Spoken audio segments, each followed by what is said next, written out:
नमस्कार प्यारे श्रोताओं, आपका स्वागत है हमारे YouTube channel the infinite show में। आइए आज सुनते हैं मुंशी प्रेमचंद जी के द्वारा लिखी कहानी फातिहा। यह कहानी एक फौजी नौजवान के बिछड़े हुए पिता एवं उसकी बहन की कथा को दर्शाती है। चलिए शुरू करते हैं यह कहानी। सरकारी अनाथालय से निकलकर मैं सीधा फौज में भर्ती किया गया। मेरा शरीर हष्ट-पुष्ट और बलिष्ठ था। साधारण मनुष्यों की अपेक्षा मेरे हाथ पैर कहीं लंबे और स्नायु युक्त थे। मेरी लंबाई पूरी 6 फीट 9 इंच थी। पलटन में देव के नाम से विख्यात था। जब से मैं फौज में भर्ती हुआ तब से मेरी किस्मत ने भी पलटा खाना शुरू किया और मेरे हाथ से कई ऐसे काम हुए जिनमें प्रतिष्ठा के साथ साथ मेरी आय भी बढ़ती गई। पलटन का हर एक जवान मुझे जानता था। मेजर सरदार हिम्मत सिंह की कृपा मेरे ऊपर बहुत थी, क्योंकि मैंने एक बार उनकी प्राण रक्षा की थी। इसके अतिरिक्त न जाने क्यों उनको देखकर मेरे हृदय में भक्ति और श्रद्धा का संचार होता। मैं यही समझता कि यह मेरे पूज्य हैं और सरदार साहब का भी व्यवहार मेरे साथ स्नेह युक्त और मित्रतापूर्ण था। मुझे अपने माता पिता का पता नहीं है और न उनकी कोई स्मृति ही है। कभी कभी जब मैं इस प्रश्न का विचार करने बैठता हूँ तो कुछ धुंधले से दृश्य दिखाई देते हैं। बड़े बड़े पहाड़ी के बीच में तो मेरा पालन पोषण ही हुआ है। पेशावर से 80 मील दूर पूर्व एक ग्राम है जिसका नाम कुलाहा है। वहीं पर एक सरकारी अनाथालय है। इसी में मैं पाला गया। यहाँ से निकलकर सीधा फौज में चला गया। हिमालय की जलवायु से मेरा शरीर बना है और वैसा ही दीर्घाकृति आदि बर्बर हूँ, जैसे कि सीमा प्रांत में रहने वाले आफरीदी, गिलजई, महशूदी आदि पहाड़ी कबीले के लोग होते हैं। यदि उनके और मेरे जीवन में कुछ अंतर है तो वह सभ्यता का। मैं थोड़ा बहुत पढ़ लिख लेता हूँ, बातचीत कर लेता हूँ, अदब कायदा जानता हूँ, छोटे बड़ों का लिहाज कर सकता हूँ, किंतु मेरी आकृति वैसी ही है जैसी कि किसी भी सरहदी पुरुष की हो सकती है। कभी कभी मेरे मन में यह इच्छा बलवती होती है कि स्वच्छंद होकर पहाड़ों की सैर करूं, लेकिन जीविका का प्रश्न मेरी इच्छा को दबा देता। उस सूखे देश में खाने का कुछ ठिकाना नहीं था। वहाँ के लोग एक रोटी के लिए मनुष्य की हत्या कर डालते, एक कपड़े के लिए मुर्दे की लाश चीड़ फाड़ कर फेंक देते और एक बंदूक के लिए सरकारी फौज पर छापा मारते। इसके अतिरिक्त उन जंगली जातियों का एक एक मनुष्य मुझे जानता था और मेरे खून का प्यासा था। यदि मैं उन्हें मिल जाता तो जरूर मेरा नाम निशान दुनिया से मिट जाता। न जाने कितने अफरीदियों और गिलजइयों को मैंने मारा था, कितने को पकड़ पकड़ कर सरकारी जेल खानों में भर दिया था और न मालूम उनके कितने गांवों को जलाकर खाक कर दिया था। मैं भी बहुत सतर्क रहता और जहां तक होता एक स्थान पर हफ्ते से अधिक न रहता। एक दिन मैं मेजर सरदार हिम्मत सिंह के घर की ओर जा रहा था। उस समय दिन के 2 बजे थे। आजकल छुट्टी सी थी, क्योंकि अभी हाल ही में कई गांव भस्मीभूत कर दिए थे और जल्दी उनकी तरफ से कोई आशंका नहीं थी। हम लोग निश्चिंत होकर गप और हंसी खेल में दिन गुजारते थे। बैठे बैठे दिल घबरा गया था। सिर्फ मन बहलाने के लिए सरदार साहब के घर की ओर चला, किंतु रास्ते में एक दुर्घटना हो गई। एक बूढ़ा अफरीदी जो अभी भी एक हिंदुस्तानी जवान का सिर मरोड़ देने के लिए काफी था, एक फौजी जवान से भिड़ा हुआ था। मेरे देखते देखते उसने अपनी कमर से एक तेज छुरा निकाला और उसकी छाती में घुसेड़ दिया। उस जवान के पास एक कारतूसी बंदूक थी। बस उसी के लिए यह सब लड़ाई थी। पलक मारते मारते फौजी जवान का काम तमाम हो गया और बूढ़ा बंदूक लेकर भागा। मैं उसके पीछे दौड़ा, लेकिन दौड़ने में वह इतना तेज था कि बात की बाद में आंखों से ओझल हो गया। मैं भी बेतहासा उसका पीछा कर रहा था। आखिर सरहद पर पहुँचते पहुँचते उससे 20 हाथ की दूरी पर रह गया। उसने पीछे फिरकर देखा, मैं अकेला उसका पीछा कर रहा था। उसने बंदूक का निशाना मेरी ओर साधा। मैं फौरन ही जमीन पर लेट गया और बंदूक की गोली मेरे सामने पत्थर पर लगी। उसने समझा कि मैं गोली का शिकार हो गया। वह धीरे धीरे सतर्क पर्दों से मेरी ओर बढ़ा। मैं सांस खींचकर लेट गया। वह जब मेरे बिल्कुल पास आ गया, शेर की तरह उछलकर मैंने उसकी गर्दन पकड़कर जमीन पर पटक दिया और छुरा निकालकर उसकी छाती में घुसेड़ दिया। आफरीदी का जीवन लीला समाप्त हो गई। इसी समय मेरी पलटन के कई लोग भी आ पहुंचे। चारों तरफ से लोग मेरी प्रशंसा करने लगे। अभी तक मैं अपने आपे में न था, लेकिन अब मेरी शुद्ध बुद्ध वापस आई। न मालूम क्यों उस बुढ़े को देखकर मेरा जी घबराने लगा। अभी तक न मालूम कितने ही आफरीदियों को मारा था, लेकिन कभी भी मेरा हृदय इतना घबराया न था। मैं जमीन पर बैठ गया और उस बुढ़े की ओर देखने लगा। पलटन के जवान भी पहुंच गए और मुझे घायल जानकर अनेक प्रकार के प्रश्न करने लगे। धीरे धीरे मैं उठा और चुपचाप शहर की ओर चला। सिपाही मेरे पीछे पीछे बुढ़े की लाश घसीटते हुए चले। शहर के निवासियों ने मेरी जय जयकार का तांता बांध दिया। मैं चुपचाप मेजर सरदार हिम्मत सिंह के घर में घुस गया। सरदार साहब उस समय अपने खास कमरे में बैठे हुए कुछ लिख रहे थे। उन्होंने मुझे देखकर पूछा, क्यों, उस अफरीदी को मारा है? मैंने बैठते हुए कहा, जी हाँ, लेकिन सरदार साहब न जाने मैं कुछ बुज़दिल हो गया हूँ। सरदार साहब ने आश्चर्य से कहा, असद खां और बुज़दिल, यह दोनों एक जगह होना नामुमकिन है। मैंने उठते हुए कहा, सरदार साहब, यहाँ तबीयत नहीं लगती, उठकर बाहर बरामदे में बैठिए। ना मालूम क्यों मेरा दिल घबराता है।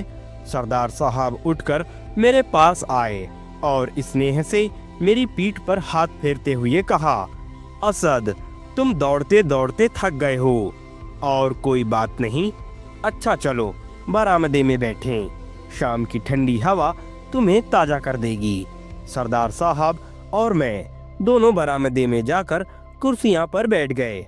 शहर के चौमुहाने पर उसी वृद्ध की लाश रखी थी और उसके चारों ओर भीड़ लगी हुई थी। बरामदे में जब मुझे बैठे हुए देखा तो लोग मेरी ओर इशारा करने लगे। सरदार साहब ने यह दृश्य देखकर कहा, असद खां, देखा, लोगों की निगाह में तुम कितने ऊंचे हो। तुम्हारी वीरता को यहाँ का बच्चा बच्चा सराहता है। अब भी तुम कहते हो कि मैं बुज़दिल हूँ। मैंने मुस्कुराकर कहा, जब से इस बुढ़े को मारा है तब से मेरा दिल मुझे धिक्कार रहा है। सरदार साहब ने हंसकर कहा, क्योंकि तुमने अपने से निर्बल को मारा है। मैंने अपनी दिल जमाई करते हुए कहा, मुमकिन है ऐसा ही हो। इसी समय एक अफरीदी रमड़ी धीरे धीरे आकर सरदार साहब के मकान के सामने खड़ी हो गई। ज्यों ही सरदार साहब ने देखा, उसका मुंह सफेद पड़ गया। उसकी भयभीत दृष्टि उसकी ओर फिरकर मेरी ओर हो गई। मैंने भी आश्चर्य से उसके मुंह की ओर निहारने लगा। उस रमड़ी का सा मुख, सुगठित शरीर, मर्दों का भी कम होता है, खाकी रंग के मोटे कपड़ों का पायजामा और नीले रंग का मोटा कुर्ता पहने हुए थी। बलूची औरतों की तरह सिर पर रुमाल बांध रखा था। रंग चंपाई था और यौवन की आभा फूट फूट कर बाहर निकल पड़ती थी। इस समय उसकी आंखों में ऐसी भीषणता थी जो किसी के दिल में भय का संचार करती। रमड़ी की आंखें सरदार साहब की ओर से फिरकर मेरी ओर आई। उसने यों घूरना शुरू किया कि मैं भी भयभीत हो गया। रमड़ी ने सरदार की ओर देखा और फिर जमीन पर थूक दिया। फिर मेरी ओर देखती हुई धीरे धीरे दूसरी ओर चली गई। रमड़ी को जाते देखकर सरदार साहब की जान में जान आई। मेरे सिर पर से एक बोझ हट गया। मैंने सरदार साहब से पूछा, क्यों, आप जानते हैं? सरदार साहब ने एक गहरी ठंडी सांस लेकर कहा, हाँ, बखूबी। एक समय था जब यह मुझ पर जान देती थी और वास्तव में अपनी जान पर खेलकर मेरी रक्षा भी की थी, लेकिन अब इसको मेरी सूरत से नफरत है। इसी ने मेरी स्त्री की हत्या की है। इसे जब कभी देखता हूँ मेरे होश हवास काफूर हो जाते हैं और वही दृश्य मेरी आंखों के सामने नाचने लगता है। मैंने भय विह्वल स्वर में पूछा, सरदार साहब? उसने मेरी ओर भी तो भयानक दृष्टि से देखा था। न मालूम क्यों मेरे रोए भी खड़े हो गए थे। सरदार साहब ने सिर हिलाते हुए गंभीरता से कहा, असद खां, तुम भी होशियार रहो। शायद इस बूढ़े आफरीदी से इसका संपर्क है। मुमकिन है यह उसका भाई या बाप हो। तुम्हारी ओर उसका देखना कोई मानी रखता है। बड़ी भयानक स्त्री है। सरदार साहब की बात सुनकर मेरी नस नस कांप उठी। मैंने बातों का सिलसिला दूसरी ओर फेंकते हुए कहा, सरदार साहब, आप इसको पुलिस के हवाले क्यों नहीं कर देते? इसको फांसी हो जाएगी। सरदार साहब ने कहा, भाई असद खां, इसने मेरे प्राण बचाए थे और शायद अब भी मुझे चाहती है। इसकी कथा बहुत लंबी है, कभी अवकाश मिला तो कहूँगा।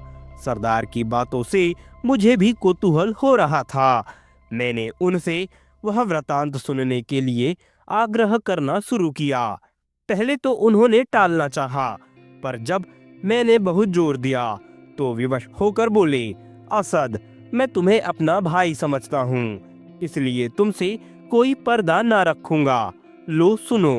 असद खां, 5 साल पहले मैं इतना वृद्ध न था जैसा कि अब दिखाई पड़ता हूँ। उस समय मेरी आयु 40 वर्ष से अधिक न थी। एक भी बाल सफेद न हुआ था और उस समय मुझ में इतना बल था कि 2 जवानों को मैं लड़ा देता। जर्मनों से मैंने मुठभेड़ की है और न मालूम कितने को यमलोक का रास्ता बता दिया। जर्मन युद्ध के बाद मुझे यहाँ सीमांत प्रांत पर काली पलटन का मेजर बनाकर भेजा गया।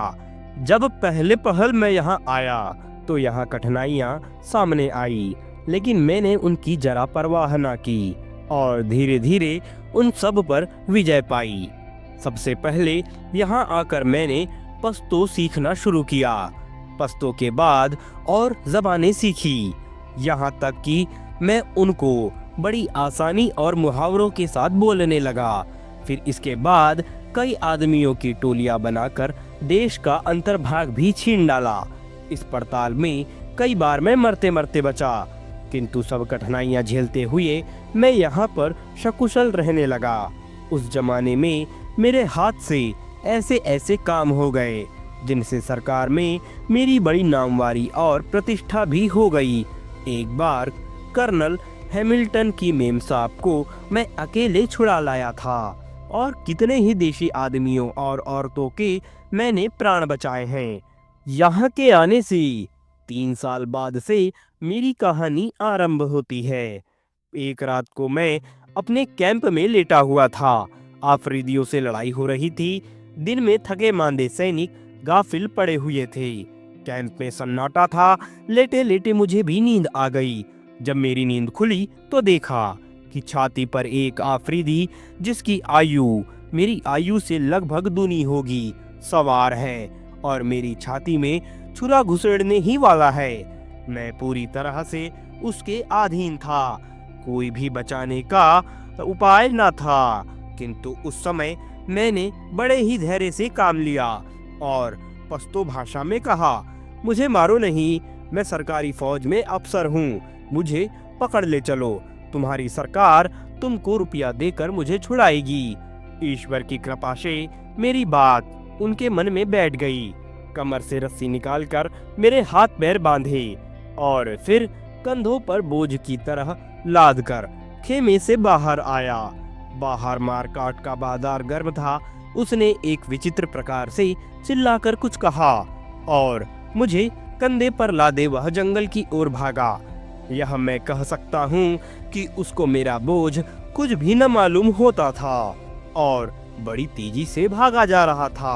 उसके पीछे पीछे कई आदमी जो उसी के गिरोह के थे, लूट का माल लिए हुए भागे चले आ रहे थे। प्रातःकाल हम लोग एक तालाब के पास पहुंचे। तालाब बड़े बड़े पहाड़ों से घिरा हुआ था। उसका पानी बड़ा निर्मल था और जंगली पेड़ इधर उधर उग रहे थे। तालाब के पास पहुंचकर हम सब लोग ठहरे। बुढ़े ने, जो वास्तव में उस गिरोह का सरदार था, मुझे पत्थर पर डाल दिया। मेरी कमर में बड़ी जोर से चोट लगी। ऐसा मालूम हुआ कि कोई हड्डी टूट गई है, लेकिन ईश्वर की कृपा से हड्डी टूटी न थी। सरदार ने मुझे पृथ्वी पर डालने के बाद कहा, क्यों, कितना रुपए दिलाएगा? मैंने अपनी वेदना दबाते हुए कहा, 500 रुपए। सरदार ने मुंह बिगाड़कर कहा, इतना कम नहीं लेगा। 2000 से एक पैसा भी कम मिला तो तुम्हारी जान की खैर नहीं। मैंने कुछ सोचते हुए कहा, सरकार इतना रुपया काले आदमी के लिए खर्च नहीं करेगी। सरदार ने छुरा बाहर निकालते हुए कहा, तब फिर क्यों कहा था कि सरकार इनाम देगी? ले तो फिर यही मर। सरदार छुरा लिए मेरी तरफ बढ़ा। मैं घबरा कर बोला, अच्छा सरदार, मैं तुमको 2000 दिलवा दूंगा।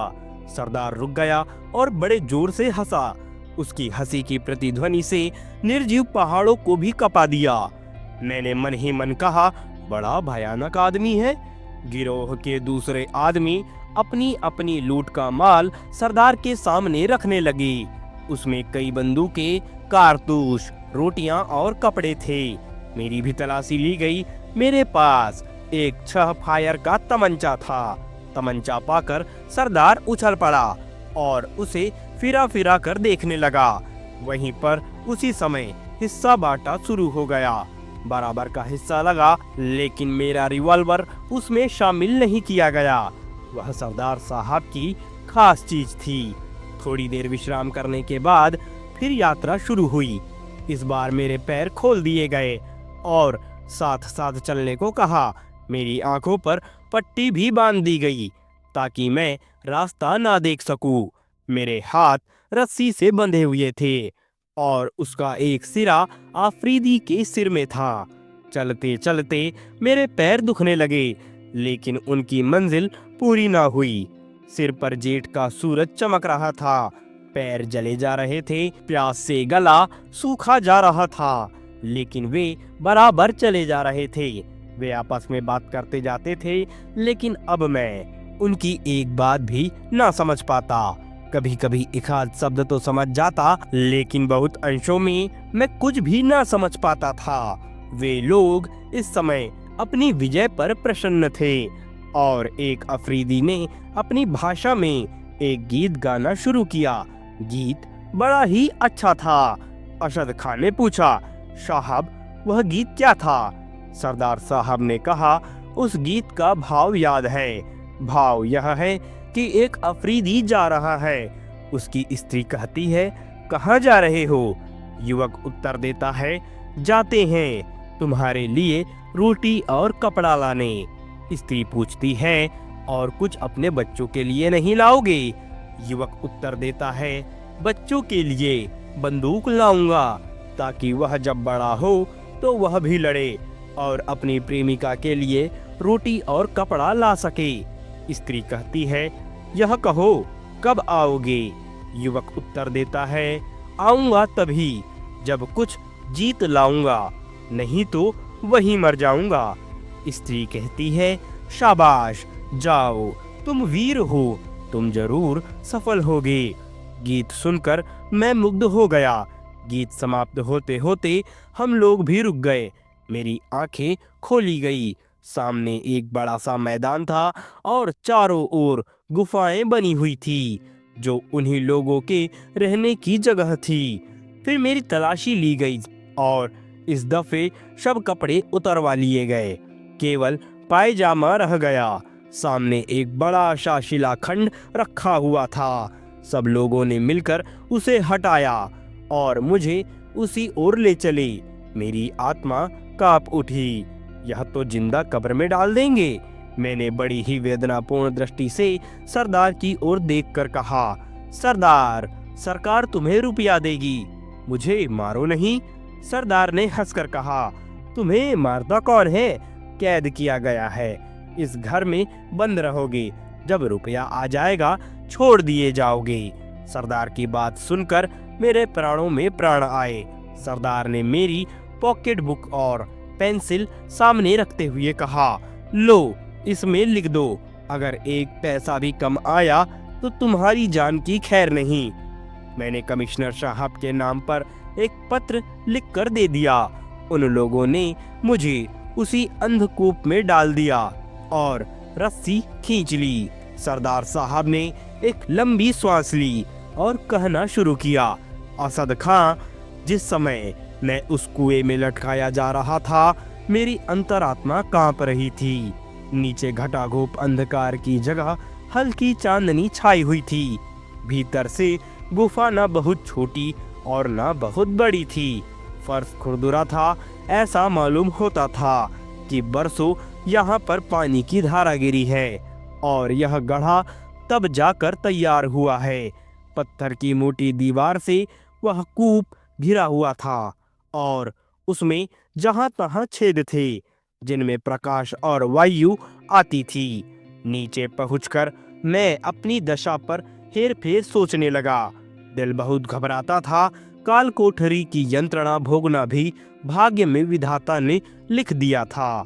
धीरे धीरे संध्या का आगमन हुआ। उन लोगों ने अभी तक मेरी कुछ खोज खबर ना ली थी।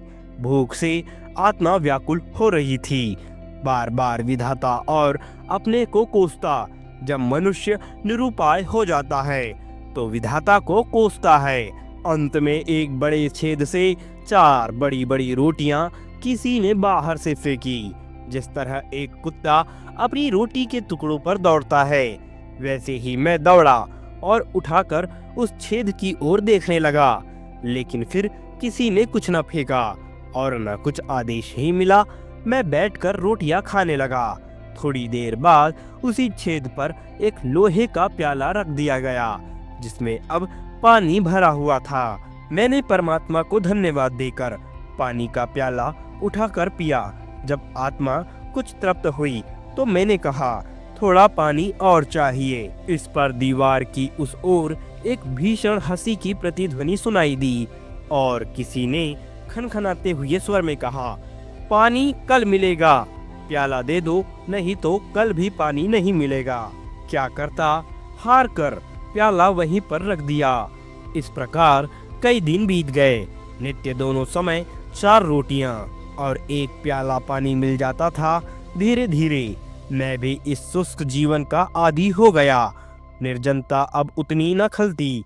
कभी कभी मैं अपनी भाषा से और कभी कभी पश्तो में गाता। इससे तबीयत कुछ बहल जाती और हृदय भी शांत हो जाता। एक दिन रात्रि के समय मैं एक पश्तो गीत गा रहा था।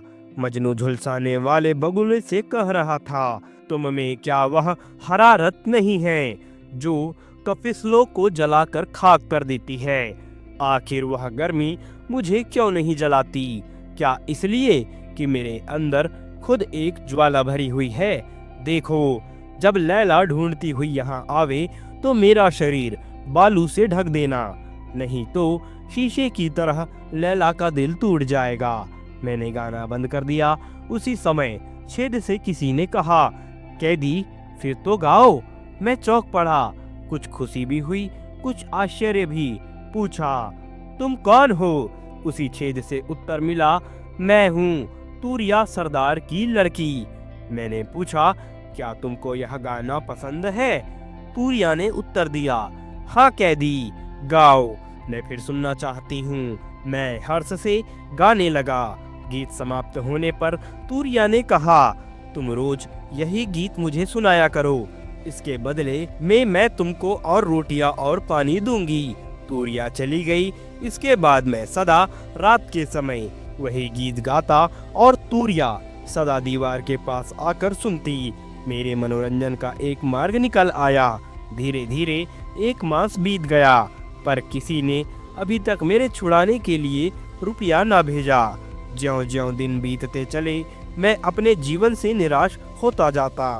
ठीक 1 महीने बाद सरदार ने आकर कहा, कैदी, अगर कल तक रुपया ना आएगा तो तुम मार डाले जाओगे। अब रोटियां नहीं खिला सकता। मुझे जीवन के कुछ आशा ना रही।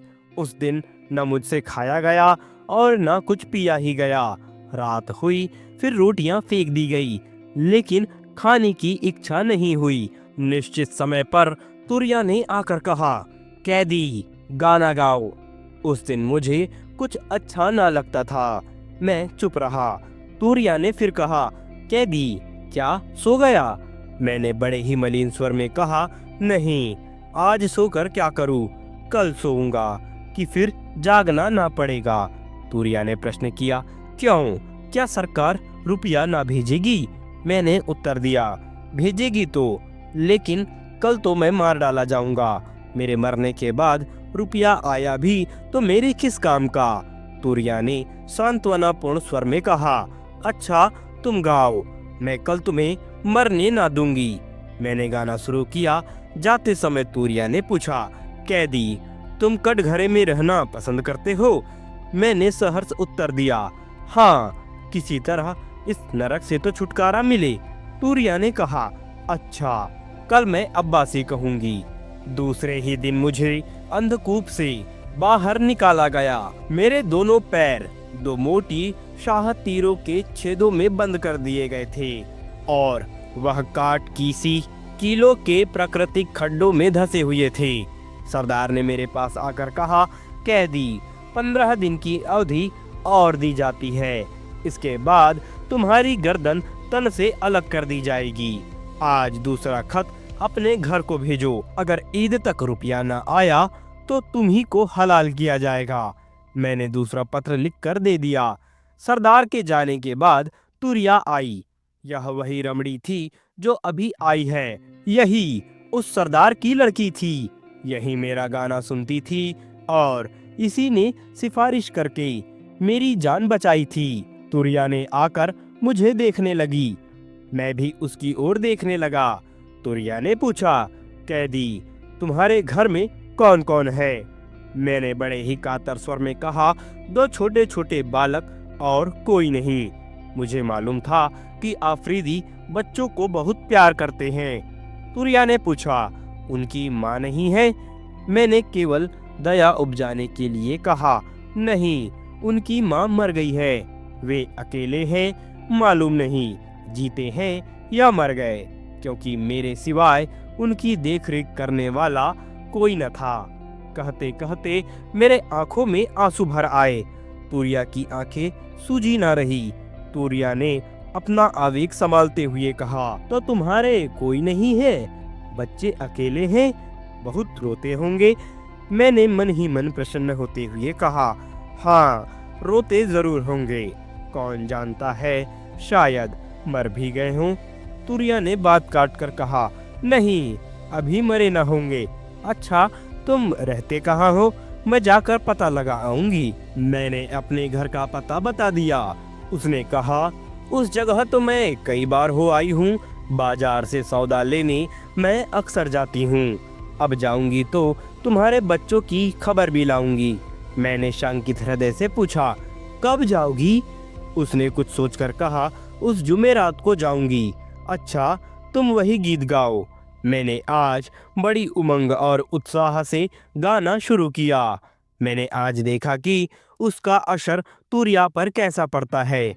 उसका शरीर कांपने लगा, आंखें डबडबा आई, गाल पीले पड़ गए और वह कांपती हुई बैठ गई। उसकी दशा देखकर मैंने दूने उत्साह से गाना शुरू किया और अंत में कहा, तुरिया, अगर मैं मारा जाऊं तो मेरे बच्चों को मेरे मरने की खबर देना।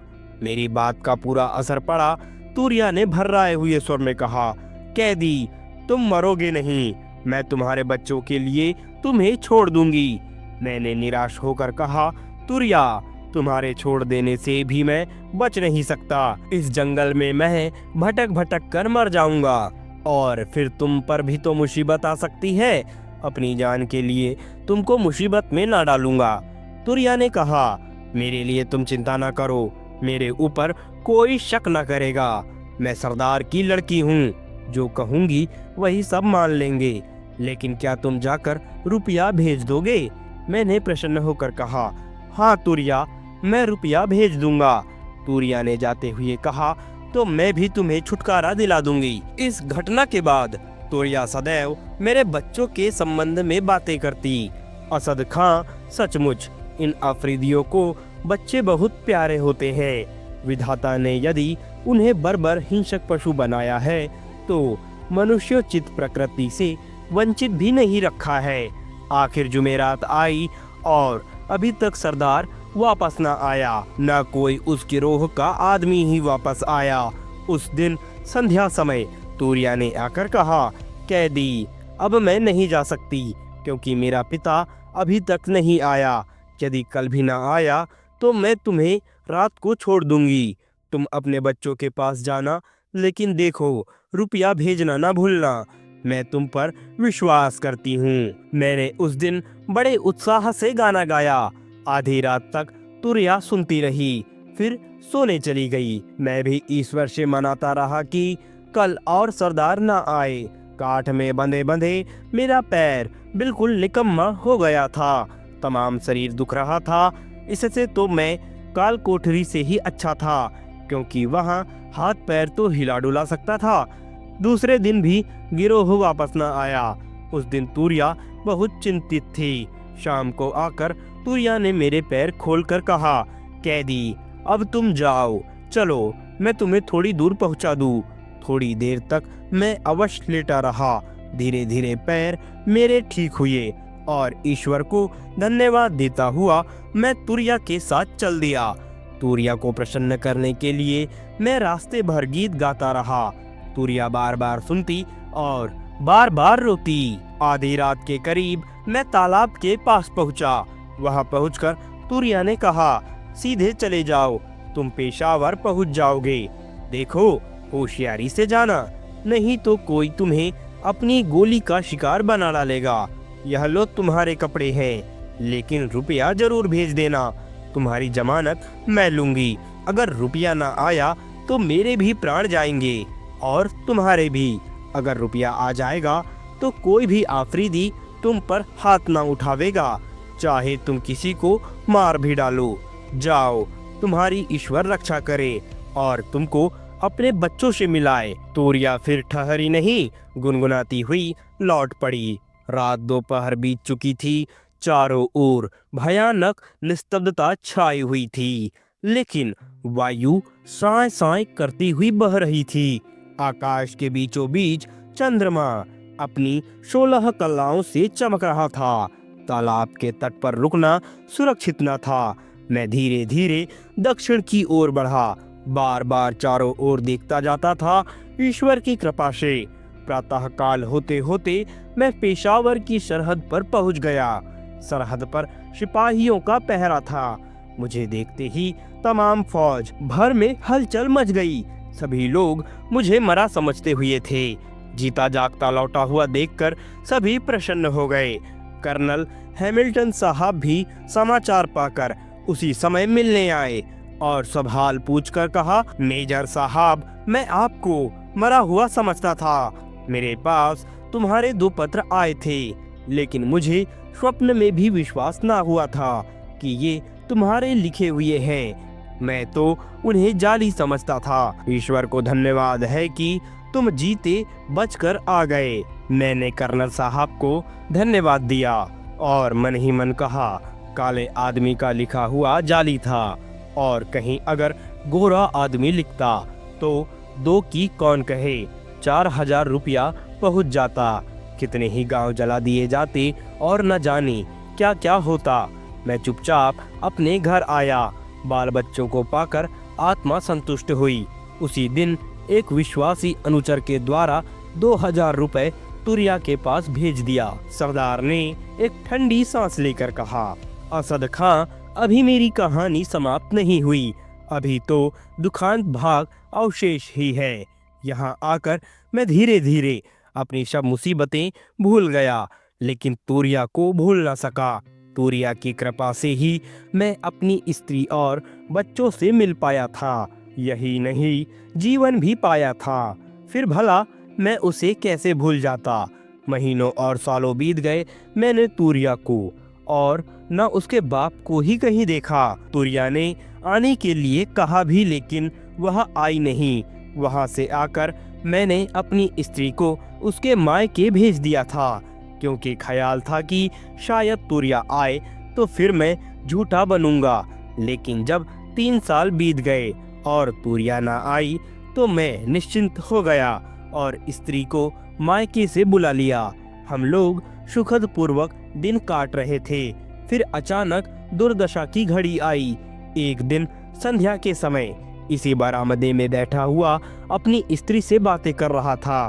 किसी ने बाहर का दरवाजा खटखटाया। नौकर ने दरवाजा खोल दिया और बेधड़क जीना चढ़ती हुई एक काबुली औरत ऊपर चली आई। उसने बरामदे में आकर विशुद्ध पाश्तो भाषा में पूछा, सरदार साहब कहाँ हैं? मैंने कमरे के भीतर आकर पूछा, तुम कौन हो? क्या चाहती हो? उस स्त्री ने कुछ मूंगे निकालते हुए कहा, यह मूंगे मैं बेचने के लिए आई हूँ, खरीदिएगा? यह कहकर उसने बड़े बड़े मूंगे निकालकर मेज पर रख दिए। मेरी स्त्री भी मेरे साथ कमरे के भीतर आई थी। वह मूंगे उठाकर देखने लगी। उसी काबुली स्त्री ने पूछा, सरदार साहब यह कौन है आपकी? मैंने उत्तर दिया, मेरी स्त्री है। और कौन है? काबुली स्त्री ने कहा, आपकी स्त्री तो मर चुकी थी, क्या आपने दूसरा विवाह किया है? मैंने रोषपूर्ण स्वर में कहा, चुप बेवकूफ कहीं की, तू मर गई होगी। मेरी स्त्री पश्तो नहीं जानती थी। वह तन्मय होकर मूंगे देख रही थी, किंतु मेरी बात सुनकर न मालूम क्यों काबुली औरत की आंखें चमकने लगी। उसने बड़े ही तीव्र स्वर में कहा, हाँ, बेवकूफ ना होती तो तुम्हें कैसे छोड़ देती? 2 जखी पिल्ले मुझसे झूठ बोला। ले, अगर तेरी स्त्री न मरी थी तो अब मर गई। कहते कहते शेरनी की तरह लपककर उसने एक तेज छुरा मेरी स्त्री की छाती में घुसेड़ दिया।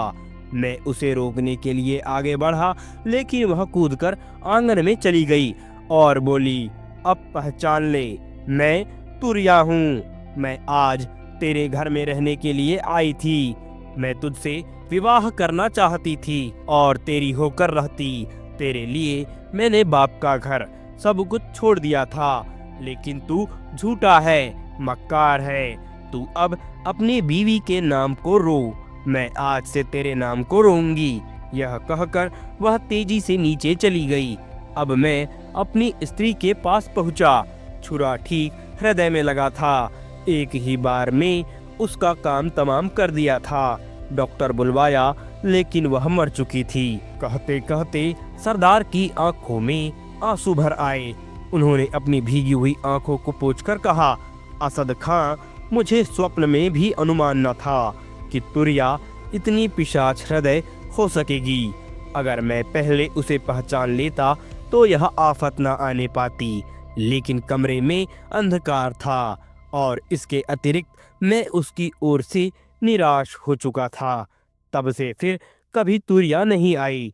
अब जब कभी मुझे देखती है तो मेरी ओर देखकर नागिन की भांति फुसफुसाती हुई चली जाती है।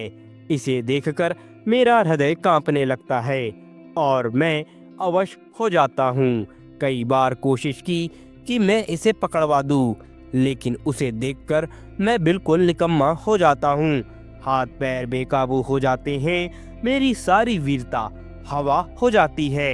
यही नहीं, तुरिया का मोह अब भी मेरे ऊपर है। मेरे बच्चों को हमेशा वह कोई ना कोई बहुमूल्य चीज दे जाती है। जिस दिन बच्चे उसे नहीं मिलते, दरवाजे के भीतर फेंक जाती है। उसमें एक कागज का टुकड़ा बंधा होता है जिसमें लिखा रहता है, सरदार साहब के बच्चों के लिए। मैं अभी तक इस स्त्री को नहीं समझ पाया। जितना ही समझने का यत्न करता हूँ, उतना ही याद कठिन होती जाती है। कहीं समझ में आता कि यह मानवी है या राक्षसी। इसी समय सरदार साहब के लड़के ने आकर कहा, देखिए, वही औरत यह सीने की तावीज दे गई है। सरदार ने मेरी ओर देखकर कहा, देखा असद खां, मैं तुमसे कहता न था। देखो, आज भी यह तावीज दे गई। ना मालूम कितने ही तावीज और कितनी ही दूसरी चीजें अर्जुन और निहाल को दे गई होगी। कहता हूँ कि नूरिया बड़ी ही विचित्र स्त्री है। सरदार साहब से विदा होकर मैं घर चला चौरास्ते से बुढ़े की लाश हटा दी गई थी, पर वहां पहुंचकर मेरे रोए खड़े हो गए। मैं आप 1 मिनट वहां खड़ा हो गया। सहसा पीछे देखा, छाया की भांति एक स्त्री मेरे पीछे पीछे चली आ रही थी। मुझे खड़ा देखकर वह स्त्री रुक गई और एक दुकान में कुछ खरीदने लगी। मैं अपने हृदय से प्रश्न किया, क्या वह तुरिया है? हृदय ने उत्तर दिया, हाँ, शायद वही है। तुरिया मेरा पीछा क्यों कर रही है? यह सोचता हुआ मैं घर पहुंचा और खाना खाकर लेटा। पर आज की घटनाओं का मुझ पर ऐसा असर पड़ा था कि किसी तरह भी नींद न आती थी। जितना ही मैं सोने का यत्न करता, उतना ही नींद मुझसे दूर भागती। फौजी घड़ियाल ने 12 बजाए, 1 बजाए, 2 बजाए, लेकिन मुझे नींद न आई। मैं करवटें बदलता हुआ सोने का उपक्रम कर रहा था। इसी उधेड़बुन में कब नींद ने मुझे धर दबाया, मुझे जरा भी याद नहीं। यद्यपि मैं सो रहा था, लेकिन मेरा ज्ञान जाग रहा था। मुझे ऐसा मालूम हुआ कि कोई स्त्री जिसकी आकृति नूरिया से बहुत कुछ मिलती थी, लेकिन उसके कहीं अधिक भयावनी थी, दीवार फोड़कर भीतर घुस आई है। उसके हाथ में एक तेज छुरा है जो लालटेन के प्रकाश में चमक रहा है। वह दबे पांव, सतर्क नेत्रों से ताकती हुई धीरे धीरे मेरी ओर बढ़ रही है। मैं उसे देखकर उठना चाहता हूँ, लेकिन हाथ पैर मेरे काबू में नहीं है, मानो उनमें जान है ही नहीं। वह स्त्री मेरे पास पहुंच गई, थोड़ी देर तक मेरी ओर देखा और फिर अपने छुरे वाले हाथ ऊपर उठाए। मैं चिल्लाने का उपक्रम करने लगा, लेकिन मेरी घिघनी बंद गई। शब्द कंठ से फूटा ही नहीं। उसने मेरे दोनों हाथों को अपने घुटनों के नीचे दबाया और मेरी छाती पर सवार हो गई। मैं झटपटाने लगा और मेरी आंखें खुल गई। सचमुच एक काबुली औरत मेरी छाती पर सवार थी। उसके हाथ में छुरा था और वह छुरा मारना ही चाहती थी। मैंने कहा, कौन? तुरिया? यह वास्तव में तुरिया ही थी। उसने मुझे बलपूर्वक दबाते हुए कहा, हाँ, मैं तुरिया ही हूँ। आज तूने मेरे बाप का खून किया है, उसके बदले में तेरी जान आएगी। यह कहकर उसने अपना छुरा ऊपर उठाया। इस समय मेरे सामने जीवन और मरण का प्रश्न था। जीवन की लालसा ने मुझ में साहस का संचार किया। मैं मरने के लिए तैयार न था। मेरे अरमान और उमंगे अभी भी बाकी थी। मैंने बलपूर्वक अपना दाहिना हाथ छुड़ाने का प्रयत्न किया और एक ही झटके में मेरा हाथ छूट गया। मैंने अपनी पूरी ताकत से तुरिया का छुरा वाला हाथ पकड़ लिया। न मालूम क्यों तुरिया ने कुछ भी विरोध न किया। वह मेरे हाथ को देखती हुई मेरी छाती से उतर आई। उसकी आंखें पथराई हुई थी और वह एकटक मेरे हाथ की ओर देख रही थी। मैंने हंसकर कहा, तुरिया, अब तो पासा पलट गया। अब तेरे मरने की बारी है। तेरे बाप को मारा और अब तुझे भी मारता हूँ। तुरिया अब भी एकटक मेरे हाथ की ओर देख रही थी। उसने कुछ भी उत्तर न दिया। मैंने उसे झंझोड़ते हुए कहा, बोलती क्यों नहीं? अब तो तेरी जान मेरी मुट्ठी में है। तुरिया का मोह टूटा। उसने बड़े गंभीर और दृढ़ कंठ से कहा, तू मेरा भाई है। तूने अपने बाप को मारा है आज। तुरिया की बात सुनकर मुझे उस अवसर पर भी हंसी आ गई। मैंने हंसते हुए कहा, आफरीदी मक्कार भी होते हैं, यह आज मुझे मालूम हुआ। तुरिया ने शांत स्वर में कहा, तू मेरा खोया हुआ बड़ा भाई नाजिर है। वह जो तेरे हाथ में निशान है, वह बतला रहा है कि तू मेरा खोया हुआ भाई है। बचपन से ही मेरे हाथ में एक सांप गुदा हुआ था और यही मेरी पहचान फौजी रजिस्टर में भी लिखी हुई थी। मैंने हंसकर कहा, तुरिया, तू मुझे भुलावा नहीं दे सकती। मैं अब तुझे किसी तरह ना छोड़ूंगा। तुरिया ने अपने हाथ से छुरा फेंक कर कहा, सचमुच तू मेरा भाई है। अगर तुझे विश्वास नहीं होता तो देख, मेरे दाहिने हाथ में भी ऐसा ही सांप गुदा हुआ है। मैंने तुरिया के हाथ पर दृष्टि डाली तो वहां भी बिल्कुल मेरा ही जैसा सांप गुदा हुआ था। मैंने कुछ सोचते हुए कहा, मैं तेरा विश्वास नहीं कर सकता, यह इत्तेफाक की बात है। तोरिया ने कहा, मेरा हाथ छोड़ दे, मैं तुझ पर वार न करूंगी। आफरीदी झूठ नहीं बोलते। मैंने उसका हाथ छोड़ दिया। वह पृथ्वी पर बैठ गई और मेरी ओर देखने लगी। थोड़ी देर बाद उसने कहा, अच्छा, तुझे अपने माँ बाप का पता है? मैंने सिर हिलाकर कह दिया, नहीं, मैं सरकारी अनाथालय में पाला गया हूँ। मेरी बात सुनकर तुरिया उठ खड़ी हुई और बोली, तू मेरा खोया हुआ भाई नाजिर ही है। मेरे पैदा होने के 1 साल पहले तू खोया था। मेरे माँ बाप तब सरकारी फौज पर छापा डालने के लिए आए हुए थे और तू भी साथ था। मेरी माँ लड़ने में बड़ी होशियार थी। तू उनकी पीठ से बंधा हुआ था और वे लड़ रही थी। इसी समय एक गोली उनके पैर पर लगी और वे गिरकर बेहोश हो गई। बस कोई तुझे खोल ले गया। मेरी माँ को मेरा बाप अपने कंधे पर उठा लाया, लेकिन तुझे खोज ना सका। बहुत तलाश की, लेकिन कहीं भी तेरा पता न लगा। अम्मा अक्सर तेरी चर्चा किया करती थी, उनके हाथ में भी निशान था। यह कहकर उसने फिर वही हाथ मुझे दिखलाया। मैं उसका और अपना सांप मिलाने लगा। वास्तव में दोनों सांप हूबहू एक से थे, बाल भर भी अंतर न था। मैं हताश सा होकर चारपाई पर गिर पड़ा। तुरिया मेरे पास बैठकर स्नेह से मेरे माथे का पसीना पोंछने लगी। उसने कहा, नाजिर, माँ कहती थी तू मरा नहीं है, तू जिंदा है। एक दिन जरूर तू हम लोगों को मिलेगा। तुरिया की बात पर अब मुझे विश्वास हो चला था। जाने कौन मेरे हृदय में बैठा हुआ कह रहा था कि तुरिया जो कहती है ठीक है। मैंने एक लंबी सांस लेकर कहा, क्यों तुरिया? मैंने जिसे आज मारा वह हम लोगों का बाप था। तुरिया के मुख पर शोक का एक छोटा सा बादल घिर आया। उसने बड़े ही दुख स्वर में कहा, हाँ नाजिर, वह अभागा हमारा बाप ही था। कौन जानता था कि वह अपने प्यारे लड़के के हाथों हलाल होगा। फिर सांत्वना स्वर में बोली, लेकिन नाजिर, तूने जो अनजान में यह काम किया है, बाप के मरने से मैं बिल्कुल अकेली हो गई थी, लेकिन अब तुझे पाकर बाप के रंज को भूल जाऊंगी। नाजिर, तू रंज न कर। तुझे क्या मालूम था कि कौन तेरा बाप है और कौन तेरी माँ?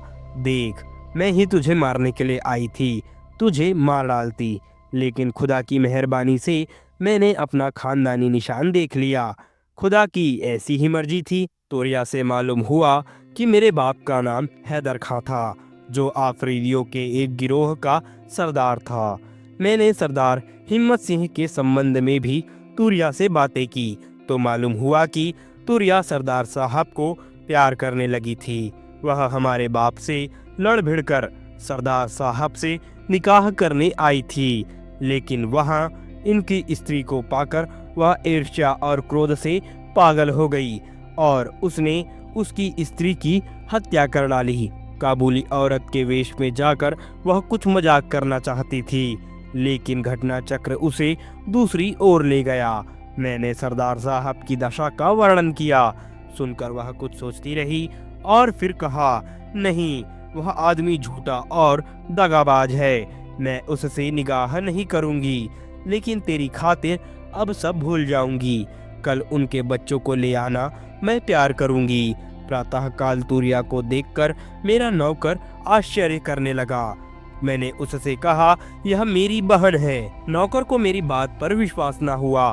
तब मैंने विस्तार पूर्वक सब हाल कहा और उसी समय अपने बाप की लाश की खबर लेने के लिए भेजा।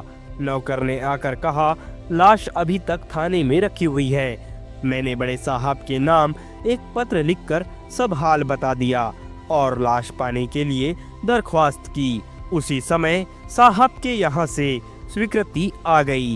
एक पत्र लिखकर मेजर साहब को भी बुलवाया।